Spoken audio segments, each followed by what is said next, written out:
After all the excitement of the Critics' Choice the other day, now we get to look forward to another award ceremony. The Golden Globes. The nominations come out some point tomorrow morning. Or tomorrow morning in the US. I think it's like midday in the UK. I'm excited to see what happens because it will give us a more of a shot of see what the Oscar could do, because then we'll be two precursors down. The Critics' Choice, although I thought they were kind of normal, they threw in some big snubs and they threw in some big plays. Will the Golden Globes do the same? Let's dive into my predictions and have a look. The thing is with Golden Globe is that they split quite a few categories into drama and comedy musical. If you keep up with the awards, that's very obvious, you know that. I find it really funny when predicting because sometimes I can't even think about what's going to be in comedy musical and what's going to be in drama. For example, If I Had Legs I'd Kick You.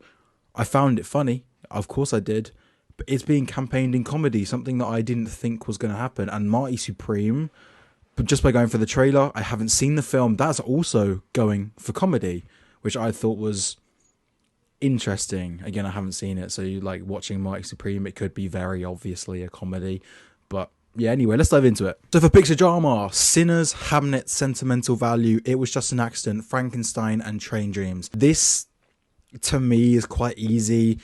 The only one that really could get in is Avatar. I think the Golden Globes will like Avatar a lot more than the Critics' Choice did. The problem is that here at the Golden Globes, a lot of the categories in which Avatar could compete in, like your production design, your sound, visual effects, they don't have that here at the Golden Globes. The Critics' Choice snubbed it in pretty much everything. If the Golden Globes had these other categories, maybe Avatar would show up a little bit more, but I do think it's closer to picture here than it was at Critics' Choice.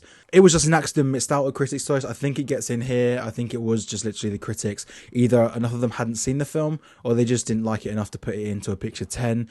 With it being drama and comedy musical, it turns a picture 10 into a picture 12. So it's a little bit easier as well. I say The Secret Agent, Weapons, A House of Dynamite, they're the ones sort of on the cusp, but with how well Train Dreams has been doing momentum wise, and with Sinners, Hamnet, Sentimental Value, and Frankenstein, they were always going to get in. I think drama for me is kind of clear. It's not like picture comedy musical though. This one I'm having a little trouble with. One battle after another, I've got in Marty Supreme, Jay Kelly, No Other Choice, Bugonia, and Wicked for Good. For me, 5 of these, easy. Easy. One battle after another, Marty Supreme, Jay Kelly, Bugonia, got in at Critics' Choice. I think they get in again here. No Other Choice was the other one that I had getting into Best Picture at the Critics' Choice. I have it getting in here, again, kind of for a similar reason, because you open it up to a 12. I think had, again, Critics' Choice, they opened it up to a 12, it would have got in there as well. The final slot is what I'm a bit nervous about, because Wicked for Good, I don't know if it gets in here. Put it in mainly just because it got in at Critics' Choice at a place where they didn't like the film as much. Now, I know it got 7 nominations there, but compared to last year, 7, I can't remember how many got last year, but it was quite a lot. It underperformed. 7 is an underperformance. No Cynthia Erivo was an underperformance. And I think this will carry on at the Golden Globes. There's a high chance that Wicked for Good does not make comedy musical. And I would have The Testament of Anne Lee maybe getting in over it if they were going to do something else. Rental Family, Wake Up Dead Man, Sorry Baby. Those are the ones sort of on the cusp as well. I can't see any of those happening. The only one that can get in is The Testament of Anne Lee, I think. It feels like something the Golden Globes would do. If that's what happens on Monday, I might not be that surprised. I mean, I probably will when the reactions are probably like, what? No way, Wicked, no Wicked. Director, Second Time's a Charm. I'm doing exactly what I predicted for the Critics' Choice, which is Paul Thomas Anderson, Ryan Coogler, Chloe Zhao, Joaquin Trier, Josh Safdie, and Jafar Panahi. Nothing against Guillermo del Toro. I thought that the Critics' Choice would like It Was Just an Accident more than they did. Panahi's doing really well at other awards ceremonies. The film is very well directed. Frankenstein's very well directed as well. I just think they're gonna, like I said earlier, they're gonna like It Was Just an Accident a bit more than the Critics' Choice did. I'm not really expecting another 6 to this. The first 5 all got into Critics' Choice. PTA, Coogler, Chloe Zhao, Trier, Safdie all got into Critics' Choice. That final slot, I think it will be Panahi over Del Toro this time.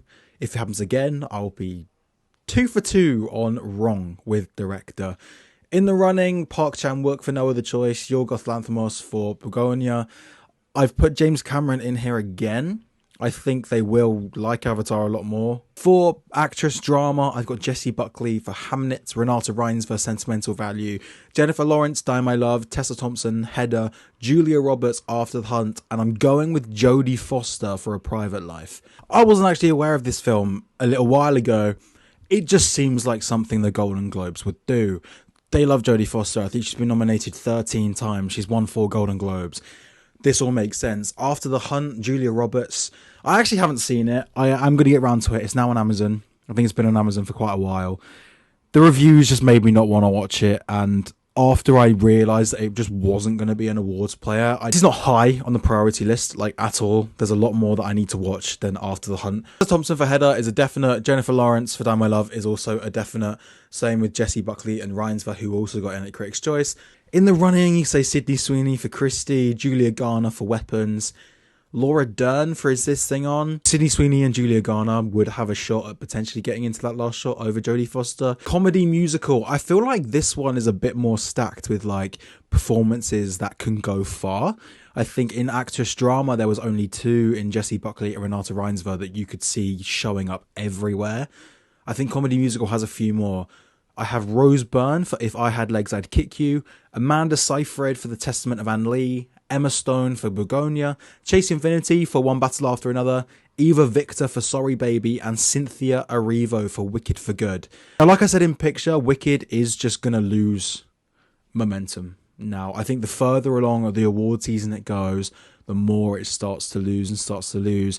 Erivo not showing up Critics' Choice is just a massive snub. And I think if it was 5 in actress drama and 5 in actress comedy musical, I'm not sure if Cynthia Erivo gets in here, because even if it's not Eva Victor, Kate Hudson's there. I think it is tricky. That 5, 6, and 7 could be, Erivo and Hudson. It could be Victor and Erivo. It could be Victor and Hudson. I think those 2 final slots are a bit up in the air. I do think they will go for Cynthia Erivo, though, along with Eva Victor. I'm praying. I'm really, really hoping that they nominate Eva Victor. It will be such a great nomination. Like I said, Kate Hudson, she's on the cusp. I think as the initial reviews came out for Song Sung Blue, it's not out in the UK yet. I don't even know if it's out in the US. I'm just going by critic reviews and early reactions, which weren't amazing, but I'm sure Kate Hudson's very, very good, and it is up the Golden Globe street. 8, I've got Dakota Johnson for The Materialists, then June Squibb for Eleanor Gray. They're the performances that I have just next lined up, but I realistically do not think that they have a shot at getting into here. It is a top 7 for comedy musical, and I'm choosing Cynthia Erivo and Eva Victor over Kate Hudson, but if Kate Hudson gets in over one of them, I won't be surprised. The categories for actor are a little bit more even with drama and comedy musical. With drama, I'm going with Michael B. Jordan for Sinners, Wagner Moura, The Secret Agent, Joel Edgerton, Train Dreams, Dwayne Johnson for The Smashing Machine, Jeremy Allen White for Springsteen, and Oscar Isaac for Frankenstein. I think for drama, it's a little bit up in the air, but those top 4 slots are pretty much happening. With Jordan, Wagner Moura, Joel Edgerton got into Critics' Choice. I think they're the ones that are most likely going to show up everywhere else. Dwayne Johnson, I think as soon as the trailer came out, I just thought that Golden Globes are going to nominate this guy. I thought the Oscar might have been a bit too much, but I knew that the Golden Globes, that they would be on this, and he's good as well. Like, we can't face it, I hated the film, but he's good in the film. Jeremy Allen White for Springsteen. Now, I've spoken quite a bit about Springsteen and how it's lost all momentum and it's not getting anywhere. This is the only place I think that Springsteen gets somewhere with Jeremy Allen White. I think he's really, really good. The final slot, I was a little bit confused by. I think I just put Oscar Isaac in. Frankenstein is a picture player, so it makes sense.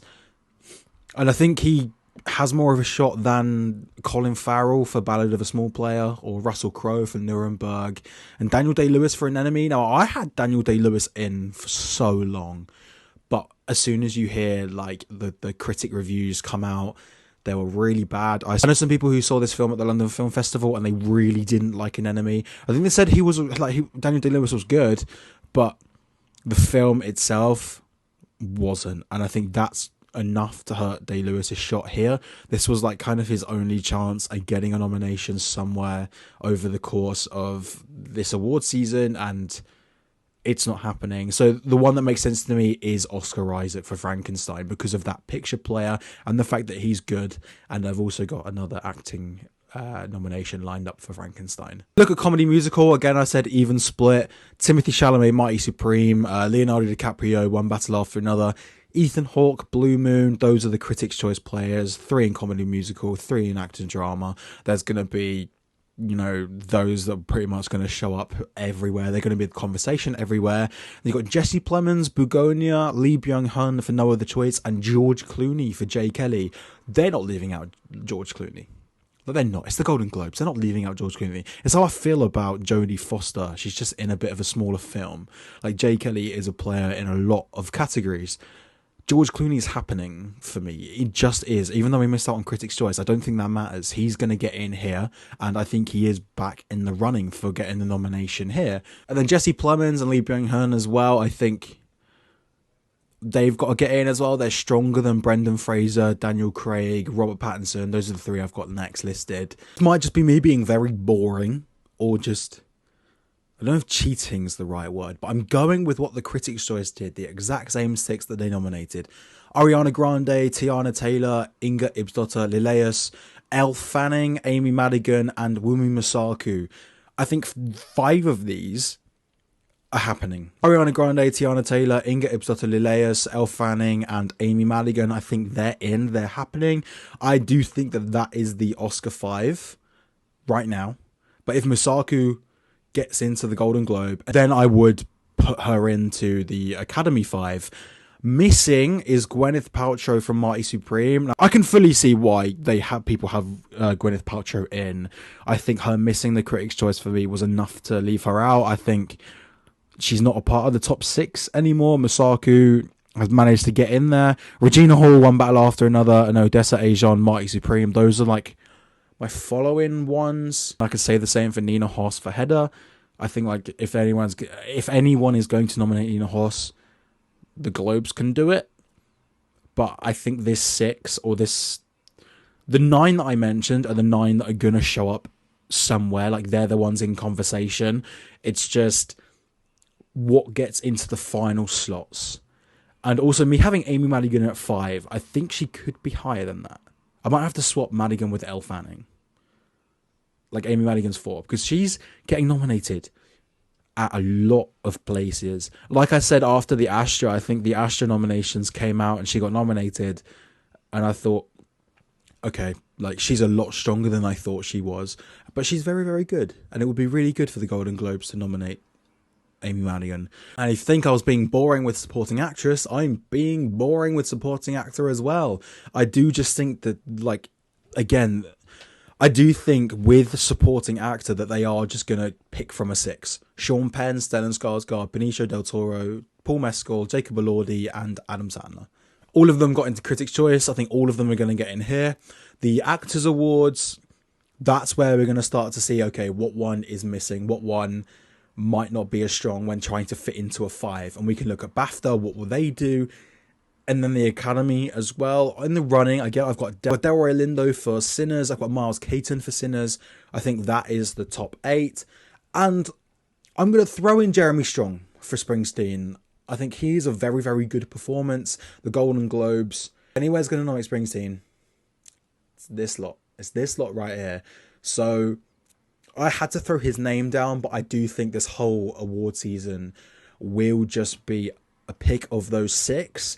If they could throw Delroy Lindo in there, that would be amazing. If they could throw Miles Caton in there, that would be amazing as well. I just can't really see anywhere nominating those 2 over the 6 that we've got. Now that Adam Sandler got into Critics' Choice, that was pretty much my only question mark. Will he get in there? Will he not? And he did. Screenplay was a little trickier. They don't have original or adapted screenplay. It's just the one screenplay. So we are merging adapted and original screenplays. But I'm going with One Battle After Another, then Hamnet, then Sinners, then Sentimental Value, then Mighty Supreme, then It Was Just an Accident. I think if I'm predicting it in director here, I think I've got to predict it in screenplay, but also it's a very, very good screenplay. it getting snubbed from original screenplay at the Critics' Choice was a genuine surprise for me. I think it is one of the best screenplays of the year. It deserves to be an original screenplay. When you look at what got into Critics' Choice and what didn't, you know, because it's original screenplay and adapted screenplay, the Critics' Choice is the 12, and this is the 6. I have Jay Kelly just on the outskirts. If anything was going to get in over it was just an accident, I do think it's Jay Kelly. It's a proper Golden Globes film, Jay Kelly. No other choice, Begonia, Train Dreams. They're on the outskirts as well. Also, like a director, doing another take on foreign language film or non-English film, I think it's called at the Golden Globes. I went with Sentimental Value, It Was Just an Accident, No Other Choice, The Secret Agent, The Voice of Handrajab, and Sirat. I didn't know about the Critics' Choice rule, where if one gets nominated for picture, it can't get nominated in international feature. I didn't know that. So that was why I was so shocked when the reactions came out. But I do think it gets in here. It Was Just an Accident, No Other Choice, The Secret Agent. That's the top 4, getting in everywhere. They're the strongest international films. I think Sirat getting into Critics' Choice has really helped it try and cement it as a big international player. The Voice of Handrajab missing at Critics' Choice sort of has a bit of a question mark on it, but I'm still going to back it. I'm still going to back it getting in here. Nouvelle Vague, I think, is the one that could get in over the Voice of Handrajab. I think I've got the Voice of Handrajab at 6. I think I'm going to move it to 6 because I'm reading my predictions off of here. I've got the Voice of Handrajab at 5, Sirat at 6. I'm going to swap those two. Nouvelle Vague has the biggest shot, I think, of getting in over the Voice of Handrajab. And I know it didn't get into Critics' Choice, and Left-Handed Girl did, and Bellin did. But I think just, you know, the Richard Linklater, the Jean-Luc Godard, you know, it's the film is about the making of one of his films. It screams Golden Globes, and you know, I really wouldn't be surprised if it gets in here. If the Voice of Handrajab misses Critics' Choice and Golden Globe, I think I've got to take it out of the 6 and maybe put in Left-Handed Girl, or if Nouvelle Vague here gets in here, put in Nouvelle Vague as well. But I'm very confident on Sentimental Value, It Was Just an Accident, No Other Choice, The Secret Agent, and Sirat. Animated is going to be, I think, very much like supporting actor, just definite. Like, this 6 is the definite 6 that they're going to try and pick from everywhere. Critics' Choice did this 6. I predicted it. The Golden Globes are going to do this 6. I'm going to look like an idiot if they don't. But K-Pop Demon Hunters, Zootropolis 2, I've moved up Little Amelie or The Character of Rain, Arco, Elio, In Your Dreams. That is the 6 like that everyone's got to go for. And then when some ceremonies cut it down to 5, we will see what the weakest one is, because I think it's between Elio and In Your Dreams as the weakest one. I think K-Pop Demon Hunters, Zootropolis, the winner is there. Little Amelie or The Character of Rain, I hope that goes into the conversation with K-Pop Demon Hunters and Zootropolis, but I think just how big K-Pop Demon Hunters was and how big Zootropolis is, I think it's just, unfortunately, it's quite hard for a film like Little Amelie to compete. Although, Flow winning last year, hopefully it's changed that narrative, because that would be really cool. Let's give animated films, like, not just make it the Disney Pixar DreamWorks Award. Like, let's make it so that some of these films, like really good animated films, can get in and win. And Flow doing that, hopefully, sort of sets the precedent for that. Hopefully, Demon Slayer, Neja 2, Scarlet, those are the ones that I've got in the running. But I think it's those 6 for sure. Score, I think there is a definite clear 5. Sinners, One Battle After Another, Hamnet, Frankenstein, Marty Supreme. That's what's getting nominated the Oscar. It's the 6th slot that I don't have a clue.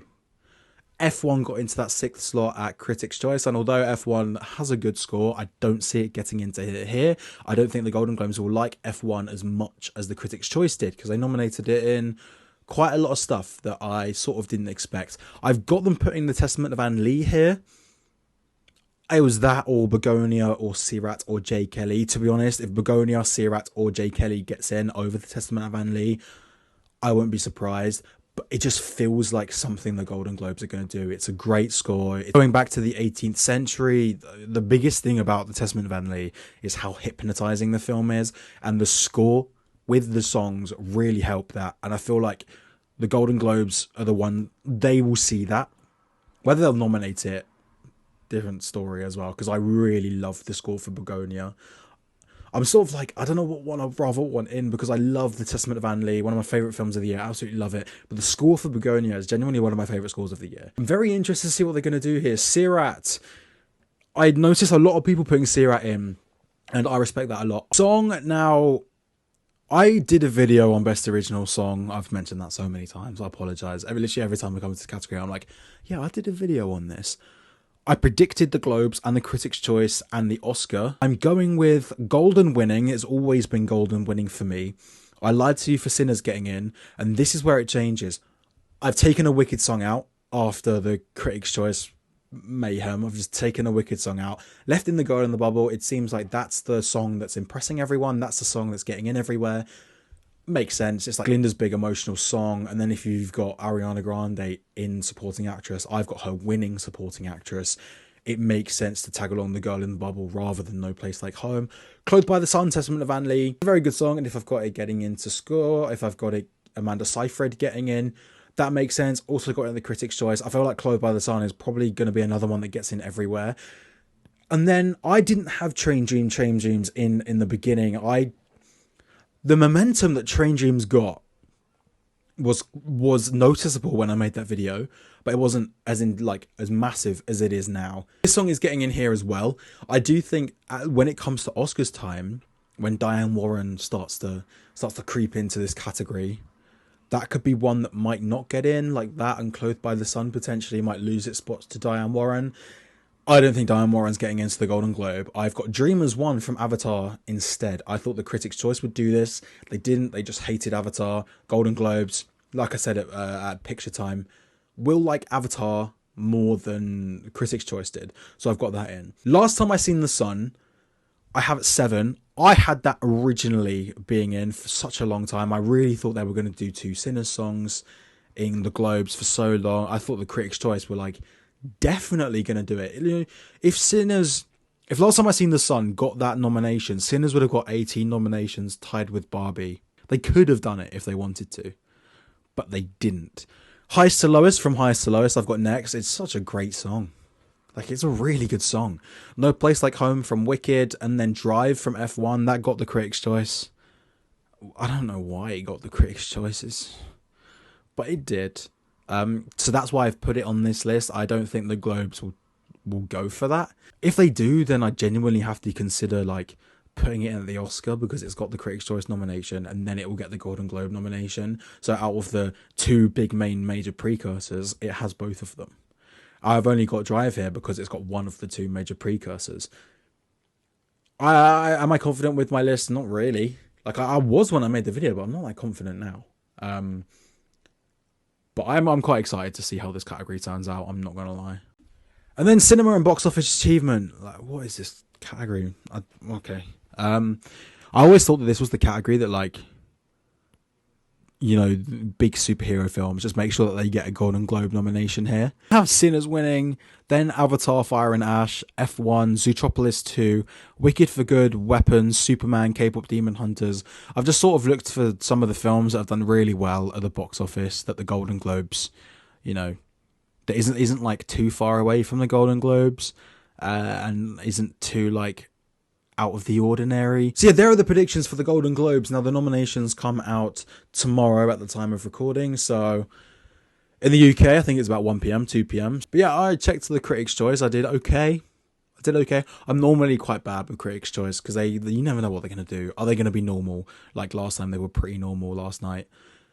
Are they going to be absolute crazy? Which they have been as well. You can never tell. So I feel like I'm more confident in the Golden Globes than I am the Critics' Choice. Yes, I have the Critics' Choice to go by for this one, which might be why I'm more confident. Will there be snubs? Yes. And that's why I'm very excited for tomorrow. And then it's the Guilds, and then the BAFTAs, and then the Oscar nominations in January. And I'm really, really excited for it. If you enjoyed the video, please like and subscribe. It would be much appreciated. What are your predictions for the Golden Globes? Are they similar to mine, or am I completely out of it? Am I not even on the right planet and I'm just being crazy? Let me know, and I'll see you in the next.